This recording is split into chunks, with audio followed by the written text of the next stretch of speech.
मित्रों, यह स्कंद पुराण है। आज इस शास्त्र के माध्यम से हम पापों के भेद के बारे में जानेंगे और यह भी जानेंगे कि कुछ ऐसे मनुष्य होते हैं जिनका कभी भी पूजा पाठ में मन नहीं लगता, और इसके कारण के बारे में भी जानेंगे। लेकिन मित्रों, इसके पहले बता दें, आप हमारे वीडियो देख तो लेते हैं लेकिन आप हमारे चैनल को सब्सक्राइब नहीं करते। मित्रों, आप हमारे चैनल को सब्सक्राइब कर दे और वीडियो को एक लाइक भी कर दे। इसी तरह आप हमसे जुड़े रहे ताकि शास्त्रों की सही जानकारी आपको हमेशा मिलती रहे। तो आइए मित्रों, वीडियो को शुरू करते हैं। मित्रों, ये कथा बहुत ही बड़ी है लेकिन इनमें जो काम की बातें हैं सिर्फ हम वही बताएंगे। मित्रों, यह स्कंद पुराण का अध्याय है, त्रिदेवों की श्रेष्ठता और पापों के भेद। करधमन ने पूछा, प्रियवर, वे कौन से पाप है जिनके द्वारा मोहित चित्त वाले मनुष्य का मन ना तो देवता में लगता है और ना धर्मों में ही? महाकाल ने कहा, राजन, अपनी चित्तवृत्तियों के भेद से अधर्म के भेद जानने चाहिए। अधर्म 3 प्रकार के हैं, स्थूल, सूक्ष्म और अत्यंत सूक्ष्म। यही अपने करोड़ों भेदों के द्वारा अनेक प्रकार के हो जाते हैं। इनमें से जो स्थूल पाप समुदाय नरक की प्राप्ति कराने वाले हैं, उनका संक्षेप से वर्णन किया जाता है। उन पापों का अनुष्ठान मन, वाणी और कर्मों द्वारा होता है। उनमें से मानसिक पाप के 4 भेद है। पर स्त्री चिंतन, दूसरों के धन हड़प लेने का संकल्प, अपने मन से किसी का भी अनिष्ट चिंतन तथा न करने योग्य कार्यों के लिए मन में आग्रह रखना। इसी प्रकार वाचिक पाप कर्म के भी 4 भेद है।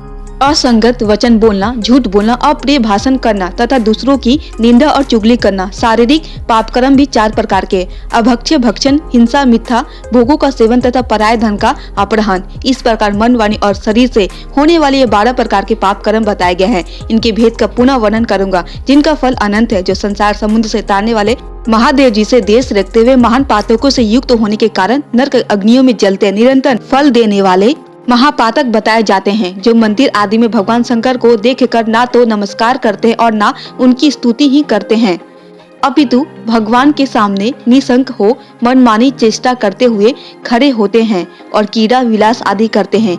भगवान शिव तथा गुरुजन के समय पूजा, नमस्कार आदि अवश्य शिष्टाचारों का पालन नहीं करते। शिव शास्त्र में बताए हुए सदाचार को नहीं मानते और शिव भक्तों से देश रखते। ये 6 प्रकार के मनुष्य महापातकी समझे जाते हैं। जो पाप आत्मा अपने गुरु, कष्ट में पड़े हुए व्यक्ति का, असमर्थ पुरुष का, विदेश गए हुए व्यक्ति का तथा शत्रुओं द्वारा अपमानित मनुष्य का परित्याग करता है अथवा उनके स्त्री, पुत्र एवं मित्रों की अवहेलना करता है, उसका यह कृत्य गुरु निंदा के समान महापातक समझना चाहिए। बर्महतारा, मदिरा पीने वाला, सुवर्ण की चोरी करने वाला, गुरु पत्नी गामी, यह 4 महापातकी है। जो इनके पाप संसर्ग रखता है वह 5वां महापातकी है। जो लोग क्रोध से, द्वेष से, भय से अथवा लोभ से ब्राह्मण पर उसके मर्म को अत्यंत पीड़ा पहुँचाने वाले महान दोष का आरोप करते हैं, वे बर्महतारे कहे गए हैं। जो याचना करने वाले अकिंचन ब्राह्मण को बुलाकर पीछे नहीं है ऐसा कहते हुए देना स्वीकार कर देता है, वह भी ब्रह्म हत्यारा करने वाला माना गया है। जो सभा में उदासीन भाव से बैठे हुए श्रेष्ठ ब्राह्मण को अपने विद्या अभिमान से निस्तेज करने की चेष्टा करता है, वह ब्रह्मघाती बताया गया है। जो गुरुजनों के साथ बलपूर्वक विरोध करके अपने झूठे गुणों का बखान करते हुए अपने आप को उत्कृष्ट सिद्ध करना चाहता है, उसे भी ब्रह्म हत्यारा कहा गया है। भूख प्यास से जिनके शरीर को संताप हो रहा है अथवा जो भोजन करने की इच्छुक है, ऐसे ब्राह्मणों के भोजन में जो विघ्न डालता है उसे ब्रह्मघाती कहते हैं। जो सबकी चुगली करता है, सब लोगों के छिद्र ढूंढने में ही लगा रहता है, सबके मन में उद्वेग पैदा करता है तथा जिसमें क्रूरता भरी हुई है, ऐसा मनुष्य ब्रह्महत्यारा माना गया है। जो प्यास से पीड़ित हो जल पीने के लिए जलाशय पर जाते हुए गौ के मार्ग में विघ्न उपस्थित करता है, उसे गौघाती कहते हैं। ब्राह्मणों ने न्यायपूर्वक जिस धन का उपार्जन किया उसे छल बल से हड़ लेना ब्रह्म हत्या के समान माना गया है। माता पिता का त्याग करना, झूठी गवाही देना, अपने मित्र का वध करना, अभक्ष्य भक्षण करना, किसी स्वार्थवश वस्तुजनों का वध करना, क्रोध में आकर गांव, वन और गौशालाओं में आग लगा देना इत्यादि बड़े भयानक पाप मदिरा पान के समान माने गए हैं। दरिद्र मनुष्य का सर्वस्व हड़ लेना, मनुष्य, स्त्री, हाथी और घोड़ों को चुरा लेना, गौ, भूमि, रत्न, सुवर्ण, औषधियों के रस, चंदन, अगरू, कपूर, कस्तूरी तथा रेशमी वस्त्रों का अपहरण करना तथा हाथ में दी हुई धरोहर को हड़प लेना आदि पाप सुवर्ण की चोरी के समान माने गए हैं।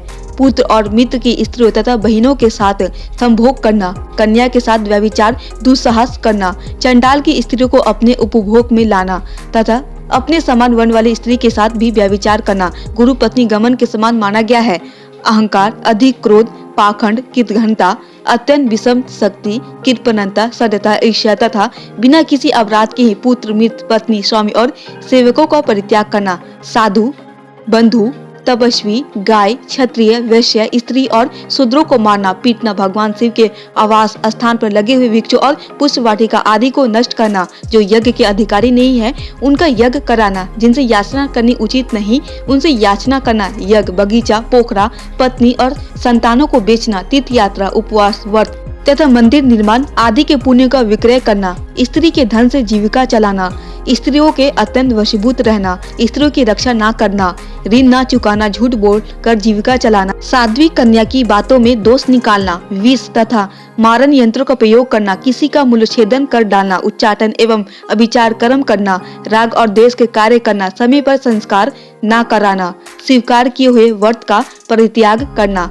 सब प्रकार के आहारों का सेवन करना, असत शास्त्रों के अनुसार चलना, सूखे तर्क का सहारा लेना, देवता, अग्नि, गुरु, साधु, गौ, ब्राह्मण, राजाओं तथा चक्रवर्ती नरेशों की उनके सामने या परोक्ष में निंदा करना, ये सब उपातक हैं जिन्होंने श्राद्ध और देवयज्ञ का परित्याग कर दिया है, अपने वन आश्रमोचित कर्मों का सर्वदा छोड़ दिया है, जो दुराचारी, नास्तिक, पापी और सदा झूठ बोलने वाले हैं, जो पर्व के समय अथवा दिन में, जल में, विपरीत योनि में, पशु योनि में, रजवसलाओं में अथवा अयोनि में मिथुन करता है, जो सबसे अप्रिय बोलते, कुरु है, प्रतिज्ञा को तोड़ने वाले हैं, तालाब और कुओं को नष्ट करने वाले हैं, जो रस का विक्रय करते हैं तथा एक ही पंक्ति में बैठे हुए लोगों को भोजन कराते समय पंक्ति भेद करते हैं, वे लोग इन सभी पापों के कारण उपातकी माने गए हैं। जो इनकी अपेक्षा कुछ श्रेणी के पापों से युक्त है वे पापी कहलाते। अब उनका वर्णन सुनो। जो गौ, ब्राह्मण, कन्या, स्वामी, मित्र तथा तपस्वी जनों के कार्य में अंतर डालते हुए पापी माने गए हैं, जो दूसरों की संपत्ति से जलते हैं,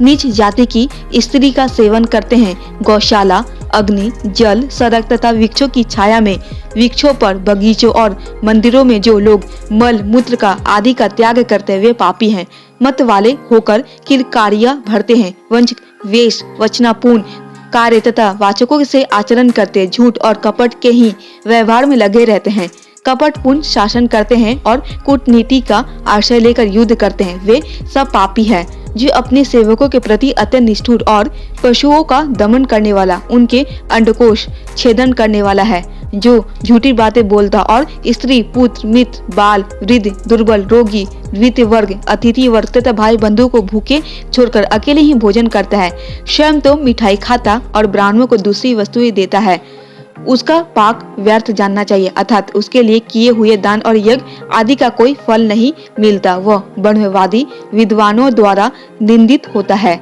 जो जितेंद्रिय मनुष्य स्वयं ही कोई नियम लेकर फिर उन्हें त्याग देते हैं, प्रतिदिन गौ को मारते और उन्हें बार बार त्रास देते हैं, जो दुर्बलों का पोषण नहीं करते, पशुओं के ऊपर अधिक भार लाद कर उन्हें पीड़ा देते हैं, उनकी पीठ में घाव हो जाने पर भी उन्हें सवारी में जोतते हैं, उनको भोजन न देकर स्वयं खाते हैं और रोगी होने पर भी उनकी दवा नहीं कराते, वे सब पापी है। जो सामुदायिक शास्त्र को जीविका का साधन बनाता है, शूद्र कुल में उत्पन्न स्त्री को अपनी भर्या बनाकर रखता है और जो धर्मात्मा होने का ढोंग रचता है, वे सब के सब पापी माने गए हैं। जो राजा शास्त्रीय आज्ञा का उल्लंघन करके प्रजा से मनमाना कर लेता है, सदा दंड देने की ही रुचि रखता है, अथवा जो अपराधी को भी दंड देने की रुचि नहीं रखता, जिसके राज्य में प्रजा घूस लेने वाले अधिकारियों और चोरों से पीड़ित होती है, वह नर्क की आग में पकाया जाता है। जो चोरी से दूर रहने वालों को चोर समझता है और वास्तविक चोर को चोर नहीं मानता, वो आलस्य, दोष से दूषित तथा दुर्व्यसनों में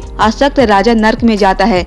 पुराण वेता विद्वान इस प्रकार के और भी बहुत से पाप बताए हैं। दूसरों की कोई भी वस्तु वह सरसों के बराबर भी छोटी क्यों न हो, अपहरण करने पर मनुष्य पापी एवं नरक में गिरने का अधिकारी होता है, इसमें तनिक भी संदेह नहीं है। इस प्रकार के पाप बन जाने पर मनुष्य प्राण त्याग के पश्चात नरक का कष्ट भोगने के लिए पूर्व शरीर का ही भांति एक यातना दे प्राप्त करते हैं। अतः नरक में डालने वाले इन तीनों ही प्रकार के पाप कर्मों को त्याग देना चाहिए और श्रद्धा पूर्वक भगवान सदाशिव की शरण लेनी चाहिए। संसर्ग वश, कौतूहल वश अथवा लोभ से भी भगवान शंकर के प्रति किए हुए नमस्कार, स्तुति, पूजा तथा नाम संकीर्तन कभी विफल नहीं होते। तो मित्रों, ये थे पाप कर्म के भेद और पूजा पाठ में मन न लगने के सबसे बड़ा कारण। मित्रों, जब तक हम ईमानदार होकर अपना जीवन व्यतीत नहीं करेंगे तब तक हमारा कल्याण हो ही नहीं सकता। इसलिए मित्रों, अपने आप को ईमानदार बनाए और अपनी जिम्मेदारी को समझे।